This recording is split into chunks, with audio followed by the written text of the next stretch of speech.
नमस्कार, मी Ujjwala बैसाने. Yes Marathi news मध्ये आपलं स्वागत. आता पाहूया एक स्पेशल रिपोर्ट. चांदवड शहरातून मनमाडकडे जाणाऱ्या चांदवड मनमाड महामार्गाचे काँक्रिटीकरणासाठी शासनामार्फत कोट्यवधी रुपयाचा निधी ठेकेदारामार्फत खर्च करण्यात आला. मात्र गेल्या 3-4 वर्षापासून या ठेकेदारांमार्फत अत्यंत कासव गतीने काम चालू असून काँक्रिटीकरणाच्या नावावर चांदवड ते मनमाड दरम्यान रस्त्याच्या दोन्ही बाजूला 100 ते 150 वर्षापूर्वीचे शेकडो वडाचे व वेगवेगळ्या जातीचे मोठे मोठे डेरेदार वटवृक्षांची कत्तल करण्यात आली. पण त्या बदल्यात नवीन वृक्ष लावण्याची तरतूद असतानाही ठेकेदारामार्फत कोणत्याही प्रकाराचे वृक्षारोपण करण्यात आले नाही. तसेच रस्त्याच्या बाजूला असणाऱ्या डावकर नगरकडे जाणाऱ्या रस्त्याच्या बाजूला असलेले स्ट्रीट लाईट पोल सुद्धा काढून घेण्यात आले. त्यामुळे चांदवड चौफुली सरकारी विश्रामगृह ते डावकर नगर रात्रीच्या दरम्यान अंधाराचे साम्राज्य असते. रस्त्याच्या मधोमध स्ट्रीट लाईट लावणे गरजेचे असतानाही अजून कोणत्याही प्रकारची लाईट व्यवस्था करण्यात आलेली नाही. रात्रीच्या दरम्यान नागरिकांना चालणे ही मुश्किल झाले आहे. तसेच रस्ता बनवताना दोन्ही बाजूने नागरिकांना येण्या जाण्यासाठी प्युअर ब्लॉक लावणे गरजेचे होते. परंतु रस्त्याच्या एकाच बाजूला प्युअर ब्लॉक लावले व दुसऱ्या बाजूला लावलेच नाही. तसेच लासलगाव चौफुली ते सरकारी विश्रामगृह पर्यंत गतिरोधक लावणे गरजेचे आहे. कारण गाड्यांचा वेग जास्त असल्याने वारंवार अपघात होत असतात. त्यामुळे नागरिकांमध्ये असंतोष असून वारंवार तक्रारही करून उपाययोजना होत नाहीये. या संदर्भात Republican party of India Athawale गटाचे ग्रामीण जिल्हा अध्यक्ष राजाभाऊ आहेर यांनी माहिती दिली. हा रस्ता आहे चांदवड ते मनमाड हायवे होता, पण हा महाराष्ट्रामध्ये खड्ड्यांसाठी प्रसिद्ध होता. पण शासनाने कोट्यवधी रुपये खर्च केला आणि हा इथे काँक्रिटीकरणाचा नवीन रस्ता बांधला. तर हा नवीन रस्ता झालेला आहे, पण इथे जो संबंधित ठेकेदार असेल या हवेचा, ते अधिकारी असेल, संपूर्ण अंधार बघा. इथून हा संपूर्ण चांदवड ते मनमाड हा संपूर्ण अंधारच अंधार आहे. म्हणजे गाडी चालवायला सुद्धा संपूर्ण भीती वाटते लोकांना. रात्रीचा प्रवास करू शकत नाही, पूर्ण अंधार असल्यामुळे इथे लोकांनी गाडी कशी चालवायची हा एक मोठा प्रश्न पडतो इथे.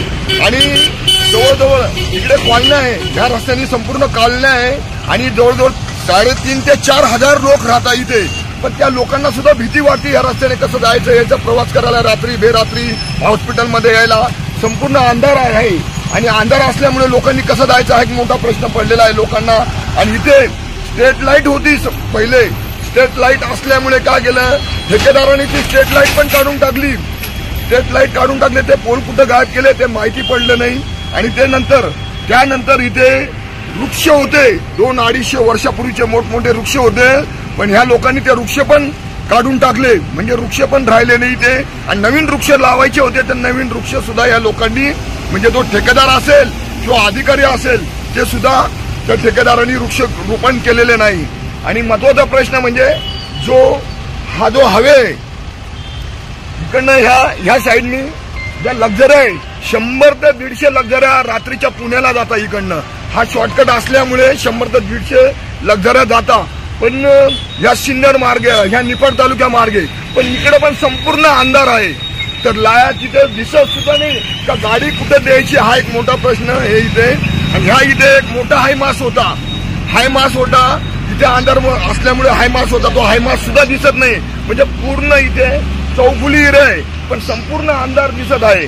म्हणजे आणि इथे ह्या साईडला हे विश्रामगृह आहे.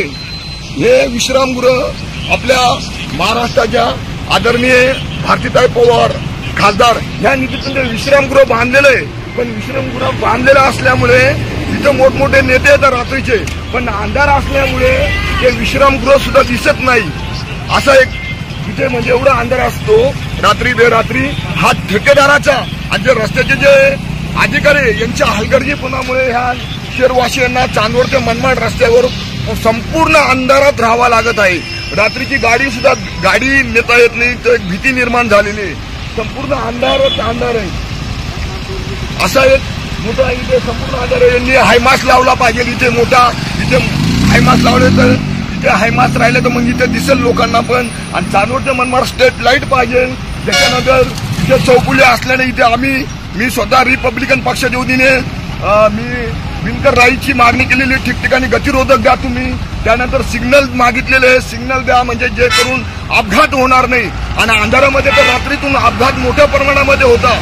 सर्वात जास्त अपघात जर वाढलेला असेल तर ह्या चांदवड ते मनमाड हायवेवर वाढलेले, कारण दिसतच नाही ना, अंधारच आहे मोठा, त्यामुळे अपघात वाढलेले, गतिरोधक नाही. या रस्त्यावर अशा मोठमोठ्या खटक्या पडलेल्या आहे. या खटक्या बघा, या अशा खटक्या पडलेल्या गाडी आता ती इथे महिला गाड्या घेऊन जर स्कूटी घेऊन जातात, महिला सुद्धा त्या गाड्या घेऊन पडतात. म्हणजे दिवसभरामध्ये अपघात मोठ्या प्रमाणामध्ये इथे वाढलेले. तर लवकरात लवकर ह्या जे पण रस्त्याचे जे अधिकारी असेल, जो ठेकेदार असेल, त्यांनी तात्काळ चांदवड ते मनमाड रस्त्यावर लाईट बसवण्यात यावे, हायमास बसवण्यात यावे. तसेच येस मराठीसाठी तालुका प्रतिनिधी धनंजय पाटील. अशा प्रकारच्या ताज्या घडामोडींसाठी येस मराठी न्यूज यूट्यूब चॅनलला लाईक करा, शेअर करा आणि सबस्क्राईब करा आणि बघत रहा येस मराठी न्यूज.